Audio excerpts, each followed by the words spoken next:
Assalamualaikum warahmatullahi wabarakatuh. Perkenalkan, nama saya Elta Senjani. Saya dari Lokal Piaud A22. Ingin mempresentasikan makalah saya yang berjudul Pertumbuhan dan Perkembangan Pendidikan Islam di Patani, Thailand. Yang berjudul tentang pertumbuhan dan perkembangan pendidikan Islam di Patani, Thailand. Menjelajahi perjalanan panjang pendidikan Islam di Patani, Thailand, serta peran pemerintah dan masyarakat dalam menghadapi tantangan dan memperkuat dukungan. Sejarah pendidikan Islam di Patani, Thailand. Yang pertama, 1300 sampai 1500 Masehi. Penyebaran agama Islam dan pendirian madrasah sebagai pusat pembelajaran agama dan sosial. Yang kedua, 1600 sampai 1800 Masehi. Peningkatan jumlah madrasah dan pertumbuhan perguruan tinggi Islam sebagai pusat kepemimpinan agama dan pendidikan. Yang ketiga, 1900 sampai 2000 Masehi. Perubahan pendekatan pendidikan Islam dengan diperkenalkannya metode modern dan integrasi kurikulum nasional. Pendidikan Islam sekarang di Patani, Thailand. Yang pertama, meningkatnya jumlah perguruan tinggi. Patani memiliki perguruan tinggi Islam yang menyediakan beragam program studi dan penelitian. Yang kedua, pembaruan kurikulum, pembaruan pendekatan pembelajaran dan integrasi teknologi dalam pendidikan Islam.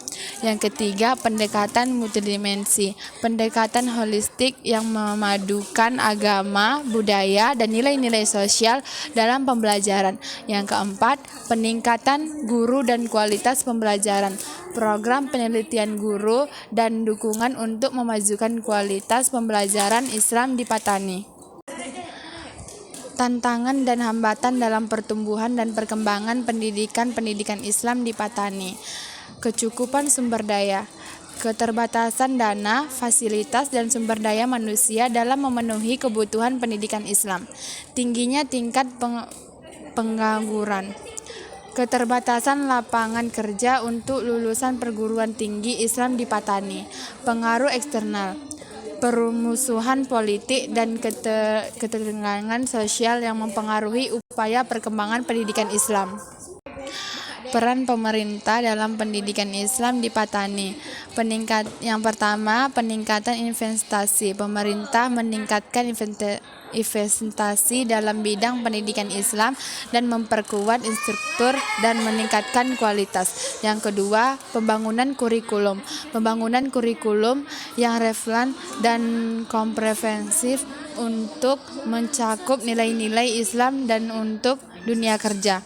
Yang ketiga, pemberian beasiswa. Program beasiswa untuk mendorong akses dan partisipasi siswa dalam pendidikan Islam. Peran masyarakat dalam pendidikan Islam di Patani. Yang pertama, komitmen komunikasi. Yang kedua, pemberdayaan komunikasi. Yang ketiga, kemitraan dan sektor swasta. Dampak dan manfaat pendidikan Islam di Patani. Pemberdayaan sosial, peningkatan kesadaran agama, nilai-nilai moral, dan tanggung jawab sosial di kalangan masyarakat. Peningkatan kualitas hidup, pendekatan multidimensi dalam pendidikan Islam memberikan bekal untuk menghadapi kompleksitas kehidupan. Penanggulangan radikalisasi. Pendidikan Islam yang seimbang dan modern menjadi solusi untuk melawan paham radikal. Langkah-langkah untuk meningkatkan pendidikan Islam di Patani. Yang pertama, menyediakan fasilitas. Meningkatkan instruktur dan fasilitas pendidikan Islam di seluruh wilayah Patani. Yang kedua, pelatihan guru. Mendukung pelatihan guru dan pendidikan kontinu untuk meningkatkan kualitas pengajaran.